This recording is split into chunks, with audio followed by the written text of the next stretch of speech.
What's going on, everyone? My name is Nicholas Merton here at Datadash, and today is October 9th of 2019. Well, folks, I hope you are having a fantastic day wherever you are, and in today's update, we've got a few key things to talk about. We're going to be spending some time not only taking a look over the altcoin market, but really focusing in on Bitcoin and what we're looking for right now in the sense of a trend reversal, as we've gotten a few weeks of sideways price action. And outside of that as well, we're also going to be diving into the key news that just came out that the Fed is looking to add to its balance sheet very soon.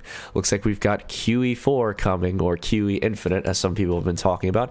And it's important to understand the ramifications of what that's going to have in the market. Outside of that as well, guys, we've got a lot of other things to talk about as well in the sense of traditional markets. But before we dive into it, let's go ahead and take a quick look at our sponsor. Our sponsor for this episode is Shrimpy. Shrimpy is a free application that crypto investors use to manage their portfolio. Starting off on the dashboard, you can see a graph of your portfolio value and each asset in your portfolio. Since you can link over 15 different exchanges to a single Shrimpy account, you can keep a complete overview on your entire portfolio. It's easy to trade on Shrimpy. Just select the assets you want in your portfolio and Shrimpy will buy and sell them for you. Setting up a rebalance period will make the process automatic. Besides creating your own portfolio, you can also copy portfolios from other users in the application. If you like the leader enough, you can follow them to get real-time updates from their portfolio. Check them out by clicking the link in the description. Alrighty, everyone. So let's go ahead and start off by taking a look over the market. Over the last 24 hours, again, we are seeing a continuous trend where really altcoins are dominating the market at the moment. From a wide range of small to mid caps, we see that most cryptocurrencies are in the green, and most of which are outpacing Bitcoin. So again, we can scroll up the chart here and just see how many are up anywhere from 2 to 3 to, in some cases, double-digit territory. In this case, 2 to 3%, 5, 10%. Now, there's a few things to take into mind here that I want to point out. Again, one thing that we've been pretty good on is that 2 of our top 10 calls are up here in the top 5 performers. So we've got Ren as well, that's up 12.8%. We've got Chainlink that's up over 16%. And just about an hour ago, it was really up around 22% as it was peaking out towards around $3. It didn't get all the way there, but we'll talk about Chainlink later on. I took a slight partial share today. I just want to let you guys know right off the bat that I did because $3 was a resistance range I was looking at. But it's not my entire position, and I'm looking to re-enter quite soon. I'll talk about those levels as well with you guys. But I want to go ahead and start again by taking a look at Bitcoin here, right? So there's not too much change over in the overall market cap. Again, the key thing that I've talked about here, guys, and whether or not you guys are bullish or not on the general altcoin market, because of a few key players, we are starting to see altcoins regain dominance on the market. And Bitcoin, for the time being, is still pushing relatively sideways. There's nothing wrong with that. Again, it's actually quite good to see that Bitcoin's holding at this range where a lot of people started flipping very bearish on Bitcoin. And I want to make it very clear, I'm not bearish on Bitcoin whatsoever. As I've explained multiple times to all of you guys in full transparency, I'm not looking to sell any Bitcoin positions. And along with that, this is the range where I add. If we go by the playbook, the very simple investment strategy that I've created for myself in the sense of Bitcoin and averaging into crypto, my whole goal is that in these exits out of the accumulation phase and in bull markets, this is when I really build my position. There's a really interesting individual, and I recommend you guys check him out. His name is Bob Lucas, and he's a cryptocurrency trader. He's an active trader for multiple decades now, and he brought up a really good point in one of his recent videos. And again, they're a little bit lengthy, but just like videos on my channel, a little bit longer than most other commentators, so I recommend you check it out. His major point, though, is that he would recommend, himself, he believes that it's better to have a smaller position early on in the market right now.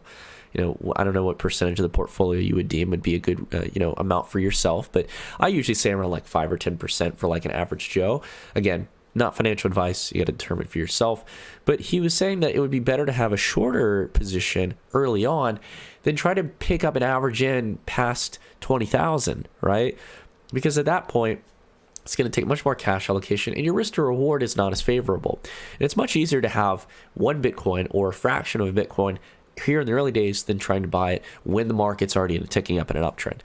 Not to mention as well, as going back to what I talked about in my previous videos, we look for the simple principle, and sorry, I know it's green, I'll change it to red so it fits, right? We look for these corrections, and you could actually have your box green if you think of it. It's like, well, after 45%, that's what I'm buying, right? Whatever you want to do. I don't know. I know people are very picky about how they do their TA and make their chart look beautiful. But the fact of the matter is we look for 35 to 40% corrections, and we've been actually very blessed after this almost kind of parabolic or exponential run-up that we saw in markets to have a 45% correction.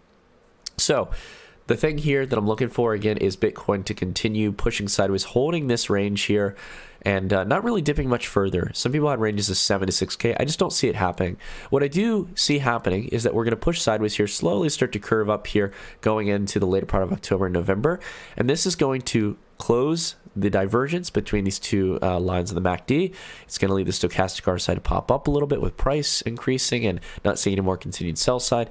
And hopefully, we want to see a pop-up on the squeeze momentum indicator. I don't think this is going to happen next week. I think that this is going to happen over the course of a few weeks here going through the month of October. So I think we have some time, luckily, in the sense of Bitcoin. But I do believe eventually when it moves, it is going to move fast. And we need to make sure, again, that this is not a period of time where we're fearful, we're scared, we're losing faith in crypto, as most people do during corrections, but that we think smart. And we think, again, with a rational basis of what is a good risk-to-reward profile, what are the times that we buy. And again, I'm not advocating you guys do anything. I'm just letting you know how I think and approach to markets, right? It's a very simple view. It's a very stress-free. I look to average in on these kind of pullbacks. So, and I'm going to wait as well.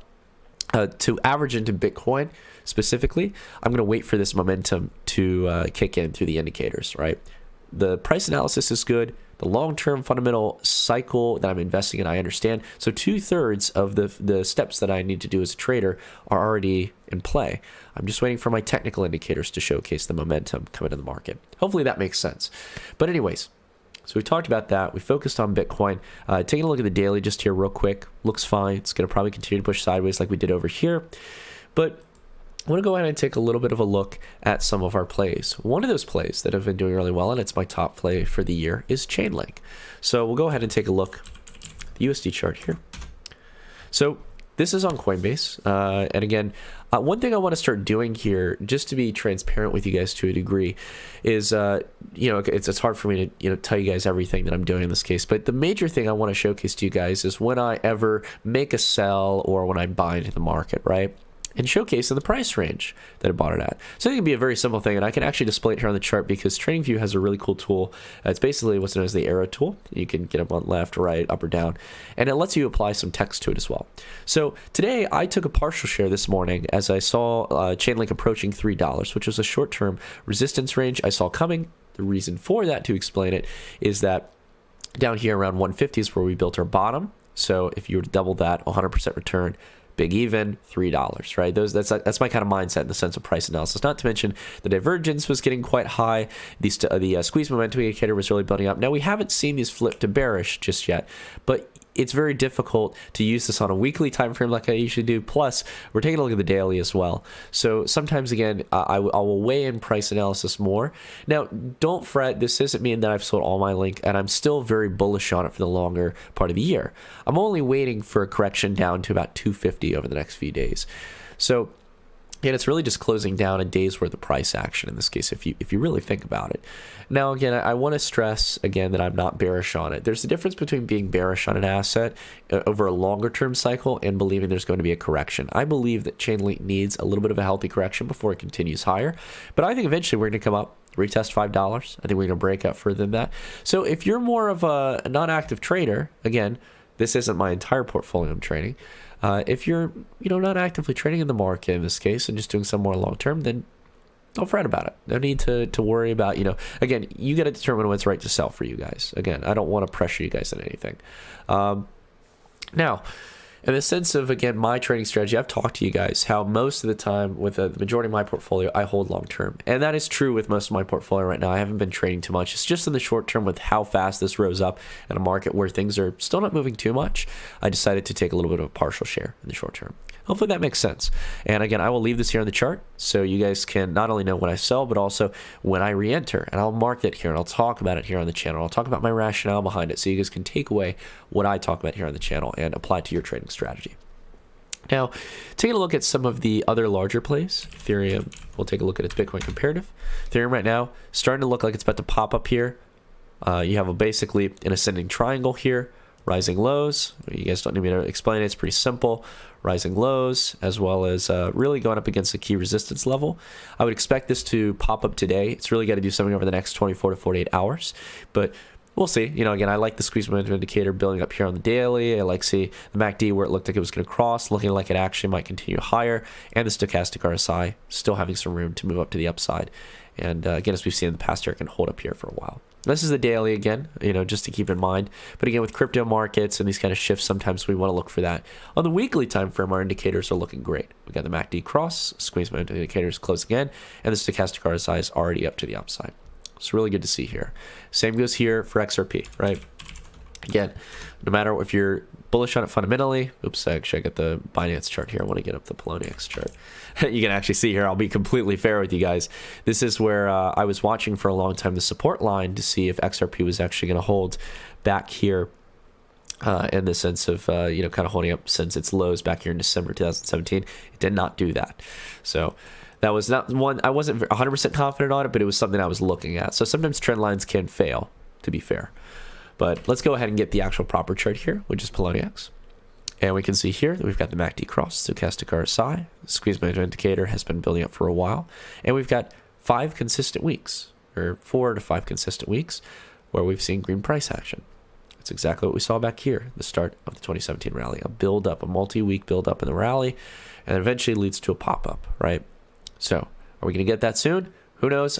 I'm not 100% sure if XRP is going to have the momentum that it's had historically, but we've seen that it makes pretty big leaps when it does start moving. So, again, you guys have to determine if you believe the momentum is here. Again, don't always get caught up in the fundamentals because sometimes markets aren't driven by fundamentals. Sometimes it's a lot of speculation.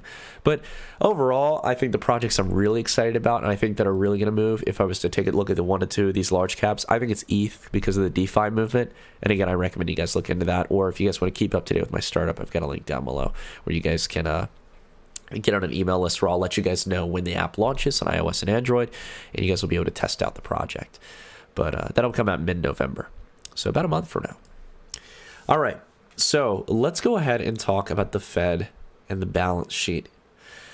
So we were under the narrative over the last few years, since the end of Janet Yellen's term, that the Federal Reserve was going to enter into a balance sheet reduction of its ownership of U.S. Treasuries, mortgage-backed securities, and it was going to do so on autopilot. And to be completely fair to the Fed, completely fair, they were doing that for a very long time.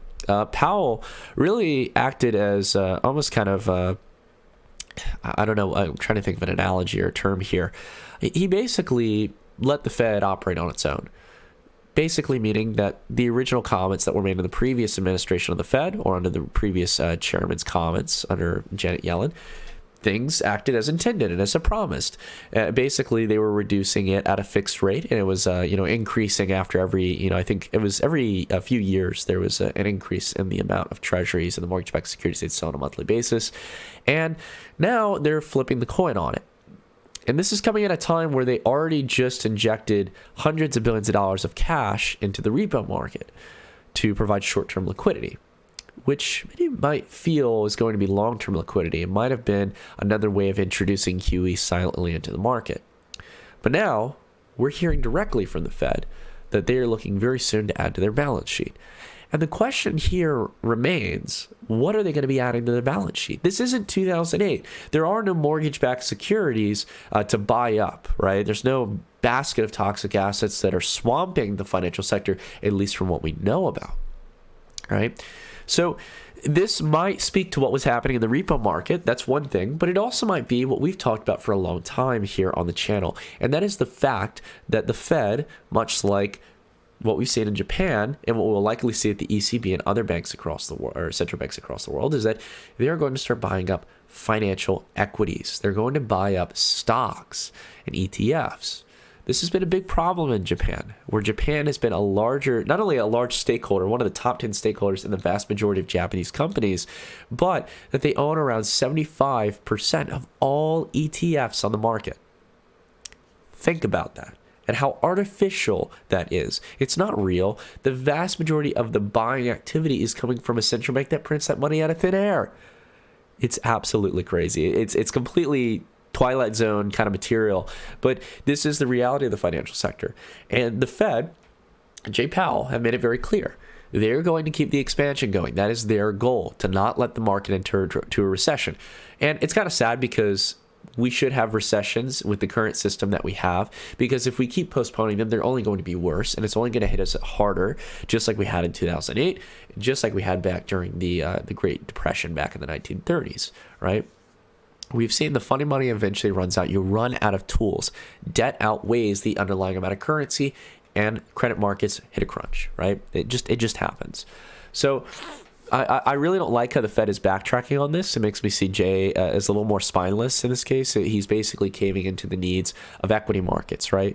That's really all it is right now. Adding to the balance sheet is not going to help the underlying economy. It is not going to bring purchasing power back to the people. It is not going to likely increase wages.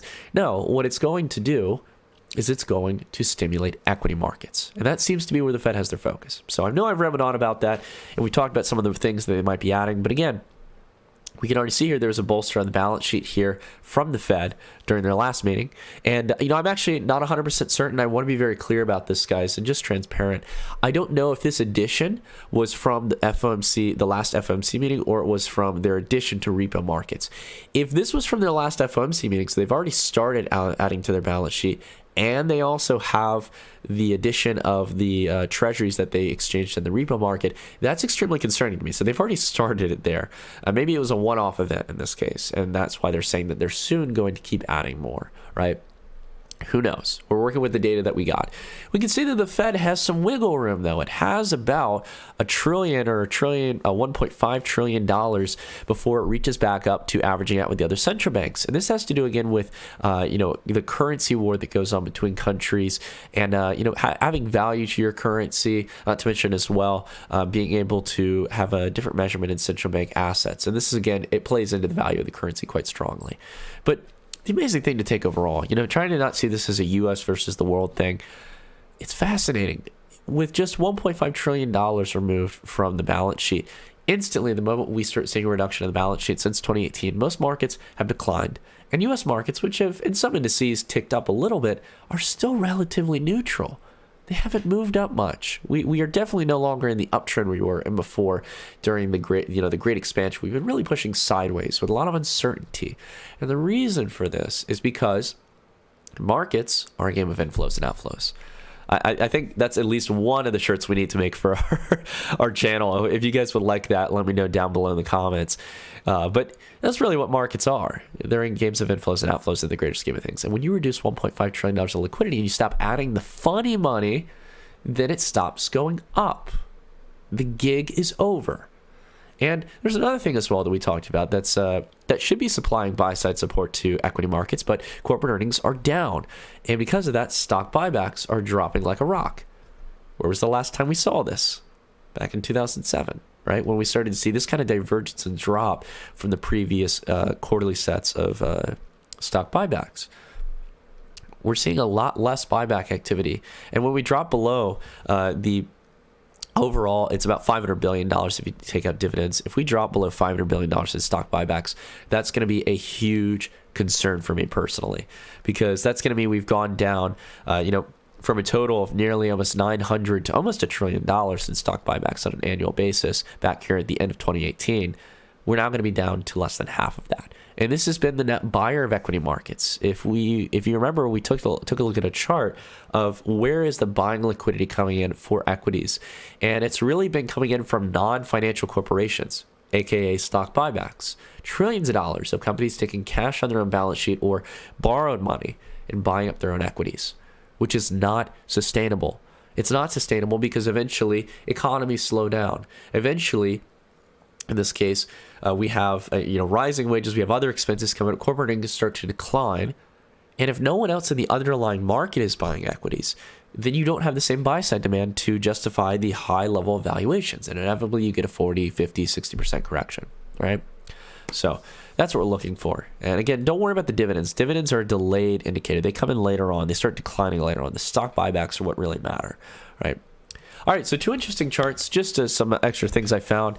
The Syntex Eurozone Investor Confidence Indicator showcased some of its lowest levels, and these are levels we haven't seen since back here during the European debt crisis with Greece and Italy and a lot of other countries that have been dealing with a lot of, problems that really were brewing around since 2008. And I think this makes absolute sense because if you look at the European banking stocks and the European financial sector in general and the position the ECB is in, it's a disastrous situation because growth has pretty much stagnated. And outside of that as well, you're in an environment of negative interest rates, which still isn't enough to get people to borrow money and stimulate the economy. And banks are struggling in an environment of negative interest rates to make profit. So again, we're on the verge of where a lot of these banks could go under if they can't make a profit.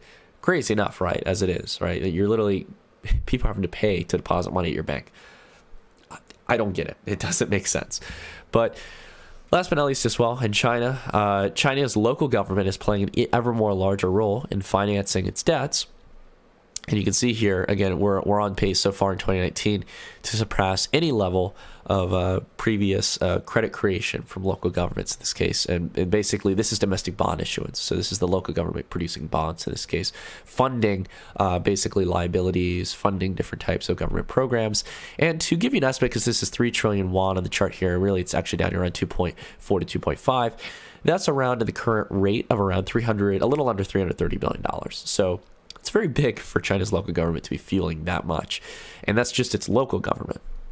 We also have as well almost a near record amount of dollar-denominated issuance. So this is going to be an even bigger problem if China wants to continue devaluating its currency, if they want to keep issuing new forms of debt that are denominated in dollars. Because let's say, for example, the Chinese yuan loses half of its purchasing power to the dollar. Now its debt becomes twice as much in this case, or it takes twice as much work to pay down that same dollar-denominated debt. Hopefully that makes sense to you guys in that case. Hopefully I explained it well. Anyways, that's it for the video, guys. I've rambled on enough for today, but if you enjoyed the rambling, definitely drop a like. Leave a comment down below what you guys think about the topics we discussed. And also, if you have some areas that we didn't discuss today that you think we should cover in the next video or that I should answer to some degree, leave it down in the comments down below. But I hope you guys had a fantastic day wherever you are. Again, there's a lot of things down below in the description. If you guys are eager to find the tools and things that I use in my videos, you guys can go down below in the description and check them out. There's great ways to support the channel as well. But overall, thank you all for joining in for this video, this daily update. And until the next one, I'll see you all in the next video. Stay tuned.